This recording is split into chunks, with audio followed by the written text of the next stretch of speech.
40वां राष्ट्रीय नेत्रदान पर रन फॉर विजन का किया गया आयोजन। वित्त मंत्री राधाकृष्ण किशोर ने कार्यक्रम का किया उद्घाटन। नेत्रदान महादान के प्रति लोगों को प्रेरित का उद्देश्य। राज्य में सांस्कृतिक संध्या का होगा आयोजन। सांस्कृतिक संध्या का थीम होगा एक भारत श्रेष्ठ भारत। झारखंड के लोगों को राज्यों की कला संस्कृति को जानने का मिलेगा अवसर।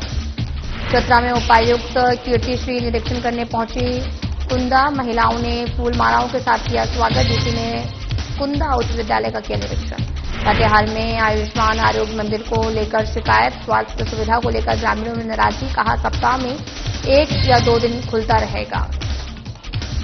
चाईबासा में सुरक्षा बल को मिली बड़ी कामयाबी। सुरक्षा बल और नक्सलियों के बीच में मुठभेड़ में 10 लाख का इनामी नक्सली ढेर।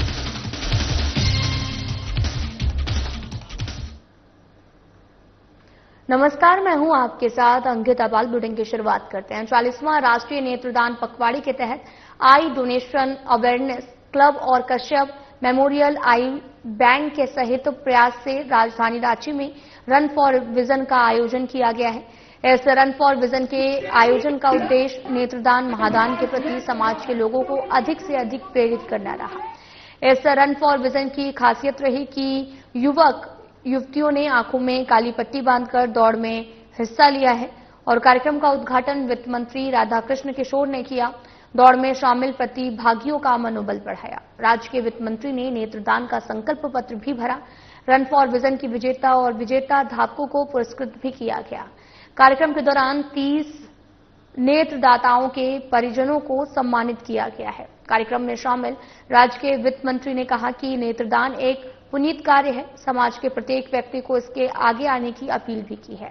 वहीं मौके पर कश्यप मेमोरियल आई बैंक की अध्यक्ष ने बताया कि अब तक 1000 से अधिक लोगों का सफल नेत्र प्रत्यारोपण किया जा चुका है। झारखंड में प्रत्येक साल आयोजित होने वाला रन फॉर विजन कार्यक्रम का आयोजन दुनिया में अनूठा है।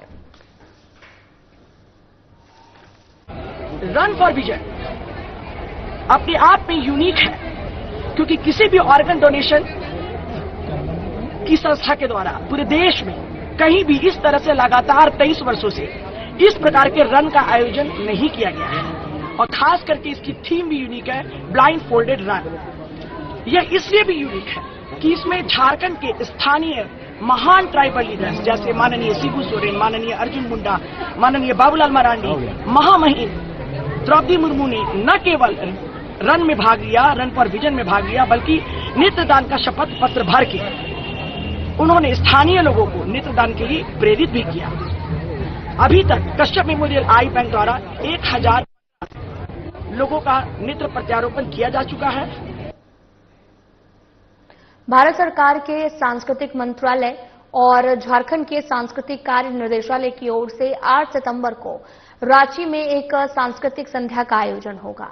रांची के आरडे हाउस में पत्रकारों से बातचीत में पूर्व क्षेत्र सांस्कृतिक केंद्र के निदेशक आशीष गिरी ने बताया कि रांची के होटवार स्थित राज्य संग्रहालय में होने जा रहा है और इस सांस्कृतिक संध्या का थीम होगा एक भारत श्रेष्ठ भारत।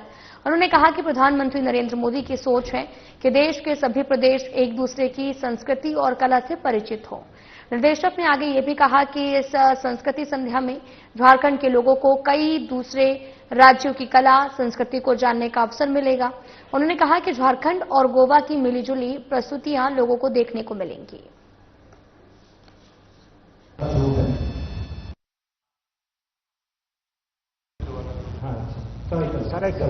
डोमकच है, मर्दानी झूमर है और कौस्टा dance.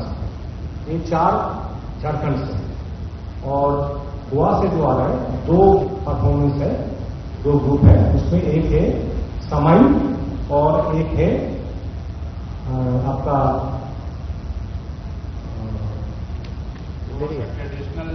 Traditional folk and tribal. Traditional folk 2 हो रहा है। उसमें 2 गोवा से आ रहा है 2 ग्रुप और झारखंड में 4 ग्रुप और उसके साथ झारखंड का क्राफ्ट साइकिल भी रहेगा। चतरा उपायुक्त कीर्तिश्री शनिवार को निरीक्षण के क्रम में कुंदा पहुंची। प्रखंड कार्यालय पहुंचने पर JSLPS की महिलाओं ने फूल मालाओं के साथ उनका भव्य स्वागत किया। इसके बाद डीसी ने कुंदा उच्च विद्यालय का निरीक्षण किया है और इस दौरान उन्होंने छात्रों से सवाल किए, लेकिन अधिकांश छात्र चुप रहे। केवल छात्र लवकेश कुमार ने जवाब देते हुए कहा कि ये प्रश्न उनके सिलेबस में नहीं है, जबकि डीसी ने सिलेबस से ही प्रश्न पूछा था। इस पर डीसी ने शिक्षकों को फटकार लगाते हुए कहा कि बच्चों को गुणवत्तापूर्ण शिक्षा दें और सबसे पहले उन्हें बोलने के लिए प्रोत्साहित करें। निरीक्षण के क्रम में डीसी महादेव मठ भी पहुंचे। यहां मंदिर के पुजारी ने विधि विधान से पूजा अर्चना करवाई। पूजा के बाद किसी ने लोगों की समस्याओं को सुना। महादेव मठ और राजा द्वारा बनाए गए किले के विकास की बात कही। बारिश के बावजूद डीसी कस्तूरबा विद्यालय भी पहुंची। उन्होंने वहां पर छात्रों से बातचीत की है और विद्यालय की स्थिति का जायजा भी लिया। भवन का कार्य अधूरा होने से छात्रों को पढ़ाई में कठिनाइयों की जानकारी मिलने पर डीसी ने भरोसा दिलाया कि जल्द समस्या का समाधान किया जाएगा। डीसी बोदाडी गांव पहुंची और किसान समृद्धि योजना के तहत लगाए गए सोलर पंप और कुसुम योजना के तहत 1.5 एकड़ में भी की गई टमाटर की खेती देखी।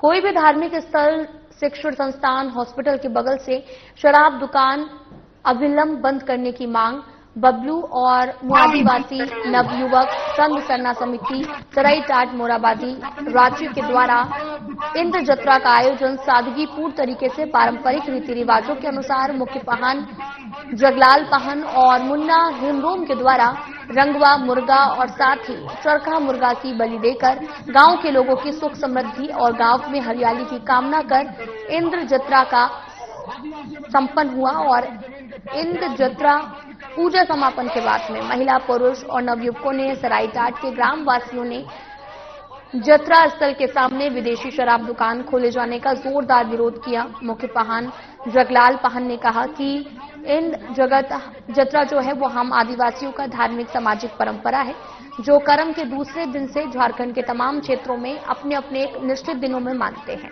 जिसमें कृषि के लिए पानी, अच्छी फसल हो, समस्त लोगों को पर्याप्त मात्रा में जल एवं अन्न की प्राप्ति हो, सभी स्वस्थ एवं संपन्न रहे।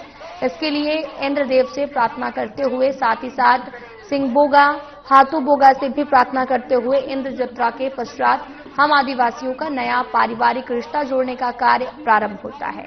हम अपने व्यापक बच्चे बच्चियों का वैवाहिक रिश्ता के लिए मेहमानी का कार्य प्रारंभ करते हैं। आदिवासी नवयुवक संघ सरना समिति के महासचिव विशाल मुंडा ने कहा, इस साल सराईटाट में गांव के ही प्रबुद्धजन की आकस्मिक मौत होने के कारण कर्म और जत्रा का आयोजन नहीं हुआ। इस बार कर्मा और जत्रा को सादगीपूर्ण तरीके से मनाया जाएगा। गांव के लोगों में आक्रोश का माहौल है। आज इंद्र जत्रा का माहौल था। आज किसी घटना होने के कारण आज इंद्र जत्रा नहीं लग रहा है। पूजा पाठ कर करके हम लोग यहाँ पर शराब दुकान का हम लोग विरोध कर रहे हैं। आप देखे होंगे कि लगातार ये हेमंत सरकार में शराब की बिक्री के लेकर ग्राम सभा के माध्यम से शराब बेचने का काम कर रहा है। आप हरमू का मामला सुने होंगे। वो हाई कोर्ट में एक आदमी ने वहां पर हाई कोर्ट में दाखिल किया था कि हमारे मंदिर के सामने शराब दुकान को बंद किया जाए, मांस मदिरा को बंद किया जाए, लेकिन माननीय उच्च न्यायालय ने उसको बंद कराया। जब उन लोगों का मंदिर और मस्जिद हो सकता है तो हमारा भी तो सरना स्थल हमारा मंदिर जैसा है, तो हमारे मंदिर के सामने किस तरह वो लोग शराब दुकान खोल दिए। हम लोग इसका विरोध करते हैं और अविलंब शराब दुकान को हम लोग बंद करने का मांग करते हैं। क्या चाहते हैं कि शराब दुकान नहीं बंद होगी तो क्या आप लोग की तरफ से? पूरे ग्रामवासी सड़कों पर रहेंगे और इसका जोरदार विरोध करेंगे। लातेहार जिला के महुआद्वार प्रखंड अंतर्गत अव्यवस्थित आयुष्मान आरोग्य मंदिर चेतमा, जहां ग्रामीणों का आरोप है कि आयुष्मान आरोग्य मंदिर चेतमा हफ्ते में मात्र 1 या 2 दिन की ही खुलता है, कभी कभी तो पूरे हफ्ते ही नहीं खुलता। आपात स्वास्थ्य सुविधा पाने के लिए यहां के ग्रामीणों को 30 किलोमीटर का लंबा सफर तय करना पड़ता है। महुआडार प्रखंड मुख्यालय जाना पड़ता है। चेतमा ग्राम पूर्णतः अनुसूचित जनजाति बहुल ग्राम है, जहां ग्रामीणों की स्थिति आर्थिक मामले में बहुत ही कमजोर है।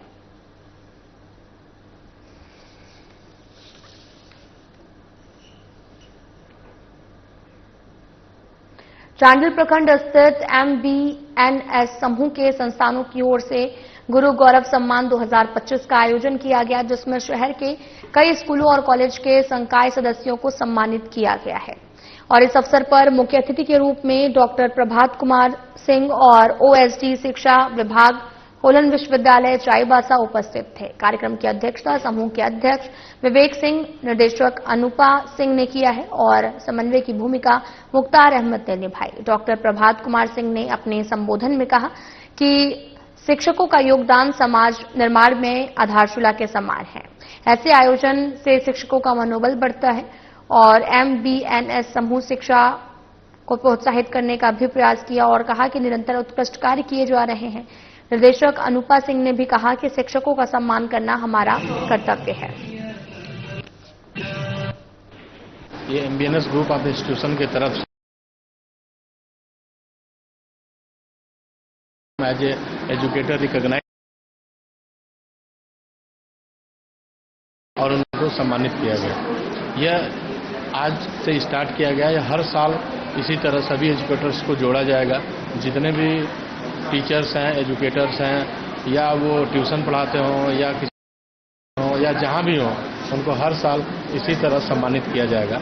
ये एक स्टार्टिंग फेज है। देखिए, शिक्षक का सब्स्टिट्यूट कुछ भी नहीं।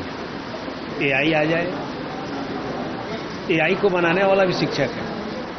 कोई ना कोई बच्चा है जो इंटेलिजेंट है, उसको बनाया है और उसको जो कमांड दिया गया वही वो काम करेगा। जैसे मैं आपको एग्जांपल बताता हूं कि हमारे सब्जेक्ट स्ट्रेटेजी सब्जेक्ट में एक क्वेश्चन को ChatGPT से लिया गया और उसका आंसर गलत था। तो जैसे ब्लैक बोर्ड का सब्स्टिट्यूट स्मार्ट बोर्ड और पावर पॉइंट प्रेजेंटेशन नहीं हो सकता, उसी तरह एक टीचर का सब्स्टिट्यूट AI नहीं हो सकता। चैलेंज जरूर है, टीचर को थोड़ा अपडेट होना होगा, समय के साथ बदलना होगा, उनको जो टेक्नोलॉजी फ्रेंडली होना होगा। लेकिन शिक्षक का सम्मान पहले भी था, आज भी रहेगा और AI के बाद भी रहेगा। स्टूडेंट को क्या शिक्षा देना चाहते हैं आज के दिन और शिक्षक के प्रति उनका क्या सहयोग समर्पण होना चाहिए? उनका समर्पण अपने पढ़ाई में रखना चाहिए। गरीबी, बीमारी और बेबसी ने एक मां को ऐसा कदम उठाने पर मजबूर कर दिया जिसे सुनकर हर कोई दंग रह गया। पलामू जिले के लैसीगंज प्रखंड क्षेत्र के ओरिया पंचायत के लोटवा गांव की पिंकी पति रामचंद्र राम ने महज 20 दिन पहले जन्मे बच्चे को महज 2 सप्ताह बाद 50,000 रुपए में चटकपुर निवासी करधड़ी पासवान के पास बेच दिया। पिंकी के कुल 5 बच्चे थे, 3 पुत्र और 2 पुत्री। इनमें से एक पुत्र को बेचने के बाद 2 पुत्र और 2 पुत्री बची हुई हैं और परिवार की हालत इतनी बदतर है कि पिंकी और उनके पति के पास ना घर है, ना जमीन है, आधार कार्ड और राशन कार्ड तक नहीं बन पाया है।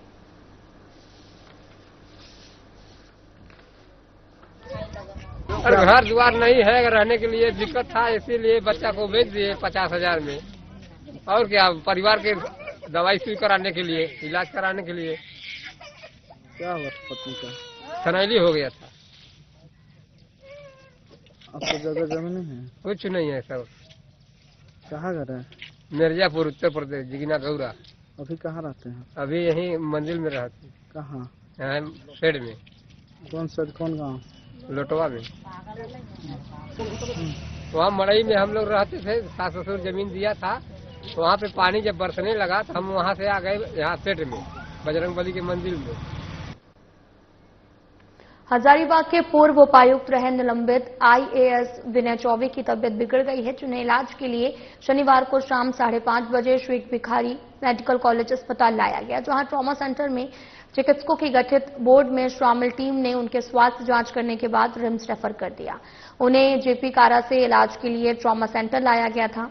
अब मालूम हो कि हजारीबाग में खास महल की जमीन 2.75 एकड़ का गलत तरीके से 23 लोगों को निबंधन करने का इन पर आरोप है। तत्कालीन भू अर्जन पदाधिकारी समेत कई लोग इस घोटाले को अंजाम देने में शामिल बताते हुए ACB में मामला दर्ज किया गया है।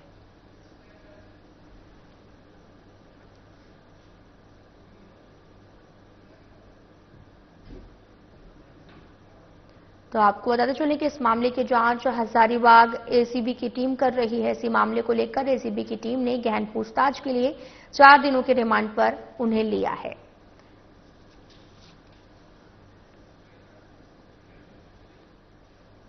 चाईबासा से एक बड़ी खबर सामने आई, जहां पुलिस सुरक्षा बलों को बड़ी कामयाबी हाथ लगी है। गोइलखेरा के आरा हासा पंचायत के राल गांव के पास की बुरजुआ पहाड़ी पर रविवार तड़के सुरक्षा बल और नक्सलियों के बीच में मुठभेड़ हो गई है और साथ ही इस कार्रवाई में 10 लाख के इनामी नक्सली सब जोनल कमांडर अमित हंसदा और अपटन को सुरक्षा बलों ने मार गिराया।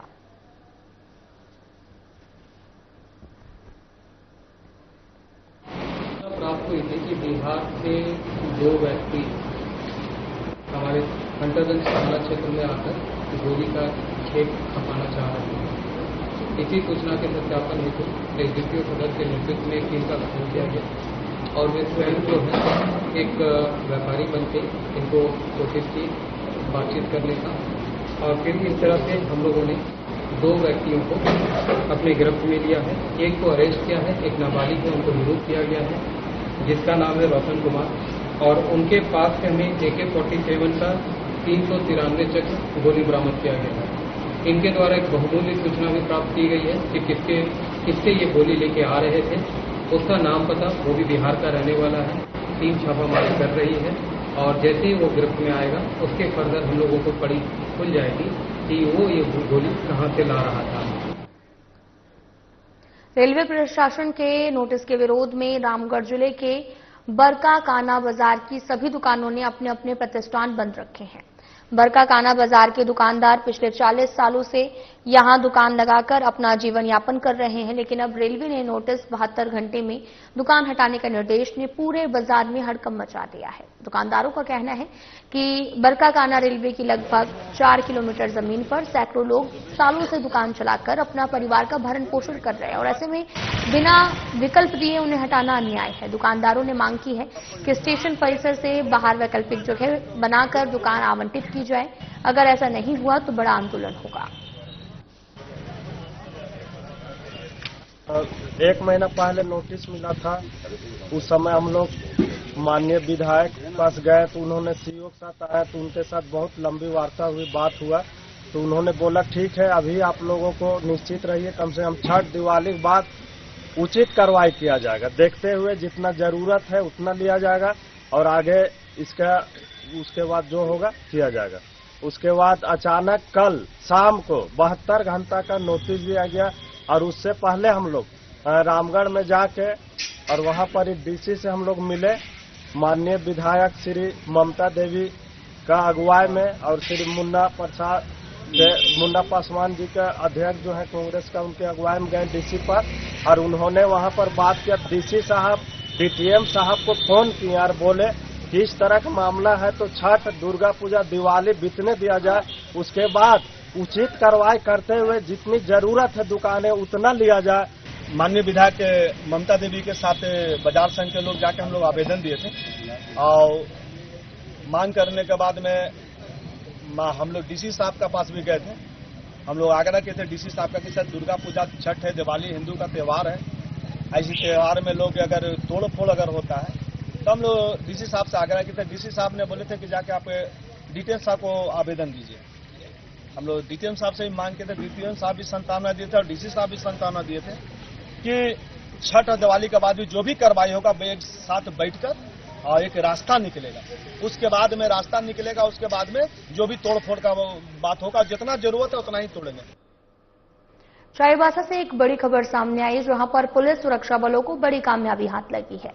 गोइलकेरा के आरा हासा पंचायत के रेलापराल गांव के पास की बुरजुआ पहाड़ी पर रविवार तड़के सुरक्षा बलों और नक्सलियों के बीच में मुठभेड़ हो गई है और इस कार्रवाई में 10 लाख के इनामी नक्सली सब जोनल कमांडर अमित हंसदा और अपटन को सुरक्षा बलों ने मार गिराया है।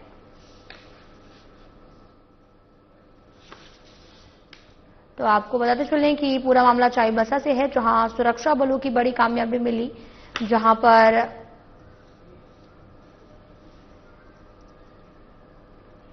डीआईजी शहर रांची एसएसपी चंदन कुमार सिन्हा ने बताया कि देह व्यापार का रैकेट चलाने की सूचना पर यह कार्रवाई की गई है। पुलिस की जांच चल रही है। पुलिस इन सभी लड़कियों से गहन पूछताछ कर रही है ताकि इस रैकेट से जुड़े अन्य लोगों और इसके पूरे नेटवर्क का पता लगाया जा सके। रांची में देह व्यापार के बंगाल कनेक्शन का खुलासा करते हुए पुलिस ने 8 युवतियों को हिरासत में लिया है। सभी युवतियों को एक गर्ल्स हॉस्टल से बरामद किया गया राजधानी के लालपुर थाना क्षेत्र में गर्ल्स हॉस्टल की आड़ में सेक्स रैकेट का धंधा फल फूल रहा था, जिसकी जानकारी मिलने के बाद रांची पुलिस ने कार्रवाई करते हुए गर्ल्स हॉस्टल में दबिश दी और 8 गर्भिणियों को हिरासत में लिया है। साथ ही आपको यह भी बताते चलें कि आरोपी अब तक पुलिस की गिरफ्त से दूर है। हालांकि पुलिस का यह भी कहना है कि जल्द ही आरोपी को पकड़ लिया जाएगा। ओम गर्ल्स हॉस्टल में झारखंड की बाहर की लड़कियों को लाकर रखा जाता था, जिसके बाद इन्हें देह व्यापार में भेजा जाता था। मामले को लेकर सिटी डीएसपी ने बताया कि बंगाल से लड़कियों को लाया जाता था। कई युवतियों के पास कोई दस्तावेज नहीं मिले हैं, जिसे लेकर पुलिस जांच कर रही है।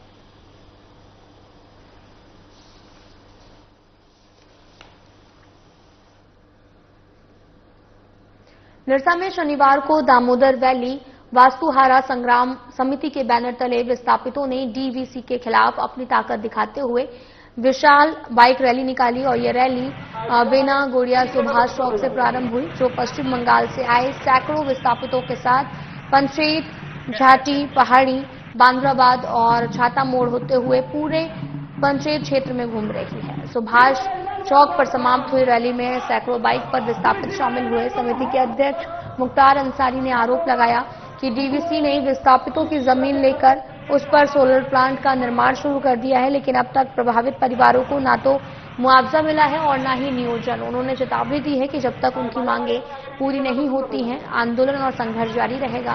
उन्होंने ये भी कहा कि यह सिर्फ एक आंदोलन नहीं है, बल्कि आदिवासी, मूलवासी और पिछड़ी जाति के अस्तित्व की लड़ाई है। अंसारी ने घोषणा की है कि आगामी 15 अक्टूबर को एक विशाल जनसभा आयोजित की जाएगी, जिसकी शुरुआत इस बाइक रैली से हो चुकी है। किसी को अभी तक सहयोग नहीं मिला।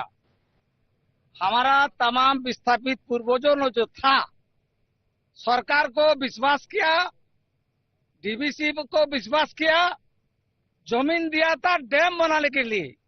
वो जो सेंट्रल का में पश्चिम बंगाल को बचाने के लिए जमीन दिया, लेकिन मेरा पूर्व पुरखों ने सोचा आदमी था, पता नहीं देता था ये ठप्पा दे के सोसागोरा पीसीबी वो लिखा लेगा। साल से जो हम लोग दामोदर वैली वास्तुहारा संग्राम समिति और भी बंगाल के कई सारे संगठन मिलकर जो डीवीसी के द्वारा जो अवैध तरीके से हमारे झारखंड वासी, मूलवासी, आदिवासियों का जमीन पर जिस तरह से कब्जा करने के लिए सोलर प्रोजेक्ट लगाया जा रहा है, इस सोलर प्रोजेक्ट के विरोध में हम लोग पिछले 1 साल से कार्यक्रम चला रहे हैं और उसी के कड़ी में आज हम लोग बाइक रैली के माध्यम से एक मैसेज देना चाहते हैं कि हम लोग पंचेत डैम में किसी भी हाल में सोलर प्रोजेक्ट लगने नहीं देंगे। डीवीसी विस्थापित वास्तुहारा संग्राम समिति ने जो ये आंदोलन शुरू किया है, ये इसके जीने, कमाने और खाने का ये लड़ाई है, संघर्ष है। यह जिस तरह से मनमाने ढंग से डीवीसी अपना यहाँ पर हुकूमत थोपना चाहता है, हम यहाँ ऐलान कर देना चाहते हैं, बता देना चाहते हैं कि जब तक विस्थापितों को विश्वास में नहीं लिया जाएगा, इनकी भावना का कदर नहीं किया जाएगा, इनके अनुरूप अगर वो आचरण नहीं करेंगे तो वो भूल जाएं कि यहाँ पर वो कोई सोलर प्लांट लगा पाएंगे।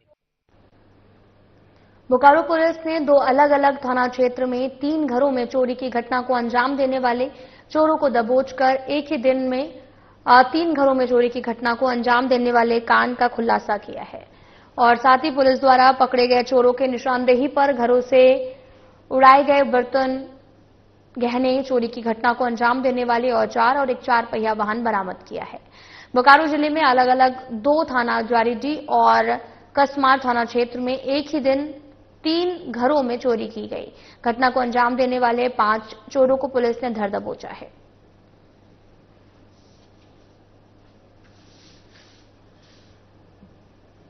दातू एरिया जो कसमार थाना में पड़ता है, वहां पर 2 घरों में और उसके बाद बहादुरपुर जो ज्वारीडीह थाना में पड़ता है, वहां पर एक घर में कुछ अज्ञात चोरों द्वारा जो है घर में घुस के गृहभेदन करके काफी हेवी मात्रा में चोरी की गई थी। उसी चोरी का उद्भेदन के लिए जो है एक टीम का गठन एसडीपीओ बेरमो के नेतृत्व में किया गया था और उसी टीम के द्वारा जो है अलग अलग सोर्सेज से जानकारी प्राप्त करते हुए और लगातार छापामारी करते हुए जो है उन तीनों कांडों का जो है उद्भेदन किया गया है और कांड में जो है 5 अपराध कर्मियों जो उसमें संलिप्त थे उनको गिरफ्तार किया गया है और काफी सारी चुराया हुआ सामग्री को जो है बरामद किया गया है। एक गाड़ी है हुंडई एक्स्टर जिसका इन्होंने कांड में प्रयोग किया था, वो बरामद हुई है। जो पीतल और कांच के बर्तन जो थे लगभग 40 किलो के वो बरामद हुए, जो कि घरों से चुराए गए थे। सोने के जेवरात जो कि गला दिए गए हैं वो 8.5 ग्राम बरामद हुआ है। चांदी के जेवरात जिनको गला दिया गया 280 ग्राम बरामद हुए हैं। चतरा पुलिस ने एक बड़ी सफलता हासिल की है। बिहार से AK-47 की गोलियां बेचने आए एक युवक को गिरफ्तार किया है। पुलिस ने उनके पास से 393 गोलियां, एक बाइक और एक मोबाइल फोन जब्त किया है। इस पूरे मामले की जानकारी चतरा के पुलिस अधीक्षक सुमित अग्रवाल ने एक प्रेस कॉन्फ्रेंस करके दी है। उन्होंने बताया कि उन्हें गुप्त सूचना मिली थी। 2 युवक बिहार से बाइक पर अवैध AK-47 की गोलियां बेचने के लिए हंटरगंज थाना क्षेत्र के कोसमाही लेजवा रोड पर आ रहे थे।